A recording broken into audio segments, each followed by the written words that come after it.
could we find a boxer fighting who could keep up his image in front of his fans and admirers, to hold it high and respectable without humiliating defeats? You might say perhaps Clay did. No, he didn't. Neither Frazier did, nor Mike Tyson did. You see how Clay looked weak and unable to protect and defend himself. Soon we'll see Frazier very badly or exposed to a very humiliating, experiencing a very humiliating defeat from Foreman, as we'll soon see. Here, this is one of the matches between George Foreman and Joe Frazier. Here, the fall of Joe Frazier was a very humiliating one. For a former heavyweight champion of the world, truly he have landed remarkable punches on Foreman's body, but yet they were not effective due to the strength of Foreman and his physical and psychological state of Frazier, as I explained before, due to what Clay did in the studio. Very humiliating fall.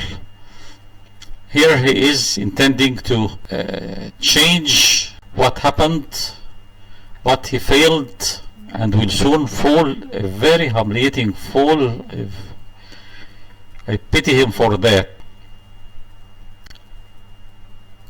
On the contrary, as we will soon see, fight of the pride of Foreman and a very humiliating fall. Here, this is the defeat of George Foreman.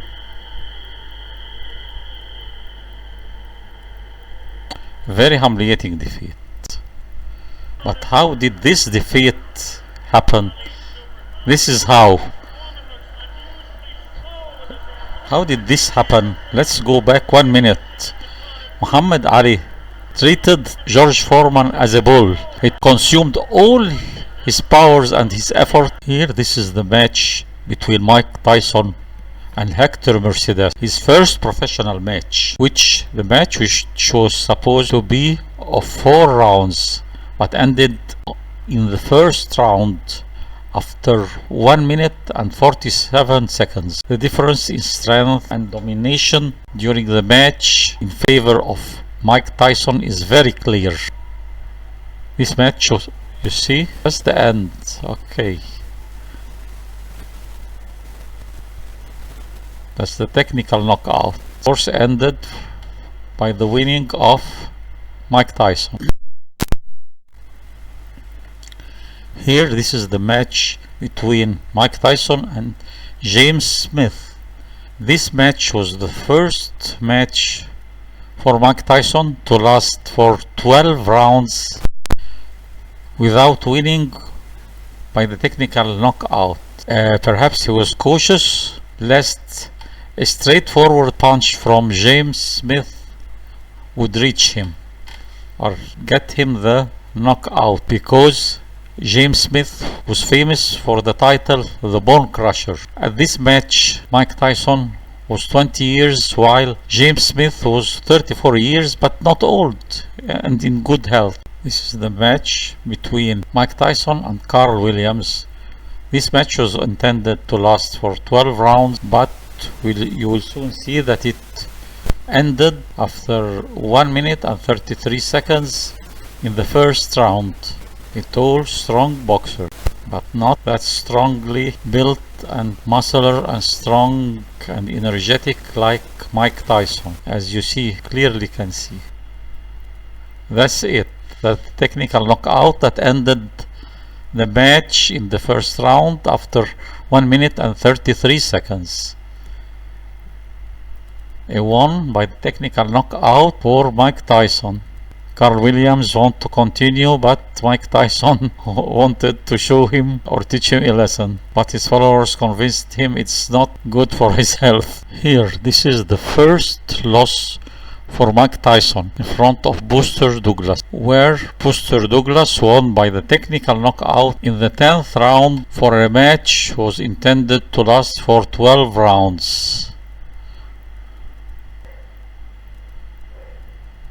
The question is, once more.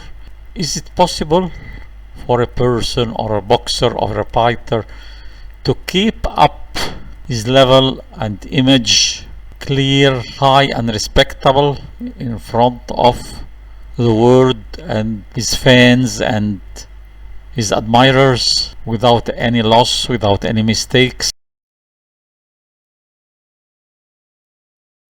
Here, this is the match between Mike Tyson and Kevin McBride. This match was intended to be 10 rounds but ended on the 6th round by the retirement of Mike Tyson, feeling desperate and weak and unable to continue for a great strong fighter and boxer like Mike Tyson. This match was held on 2005.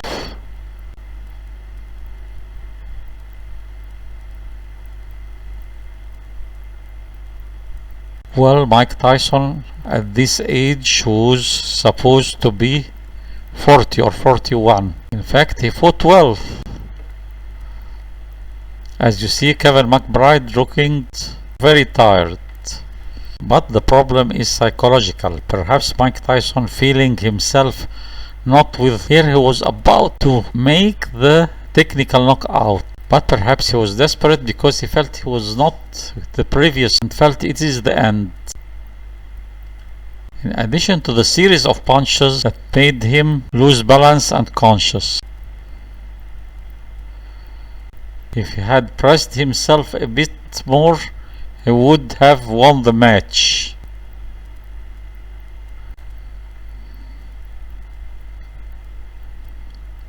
This is the match that was held, an exception match, not a professional match, between Evander Holyfield and Hector Belfort. Truly it was an exception match, but it was a wrong decision for a man approaching his 59 years, a boxer of 44 years after many years of non-practice and almost retirement for Evander Holyfield. A very wrong decision for a man who has held a good image and was admired by his audience, as you'll soon see.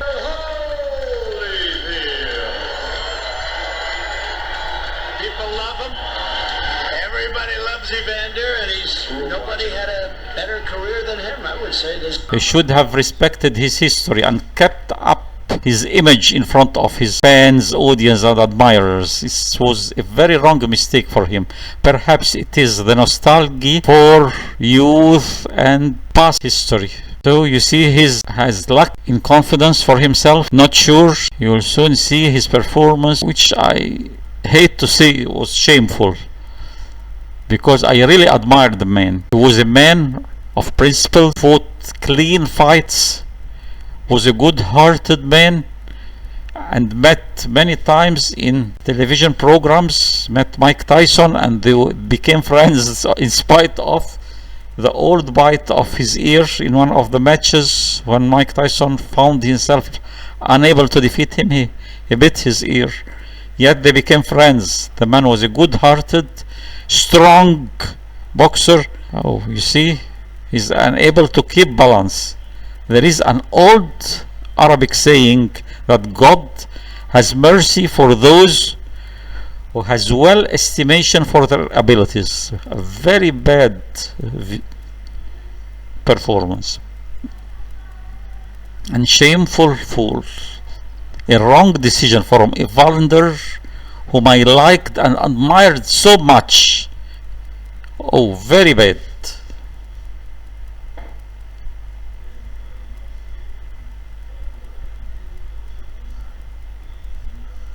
Here, this is the last professional match between Evander Holyfield and Brian Nelson. This match was intended to last for 12 rounds but ended on the 10th round in the 2nd minute and 49 seconds. See here the difference in performance between this match. Here Evander was 48 years, 200 days, almost 49 years. The difference in performance between his match here with Brian Nelson and his Egyptian match on 2021 with Vitor Belfort. See the difference in performance here.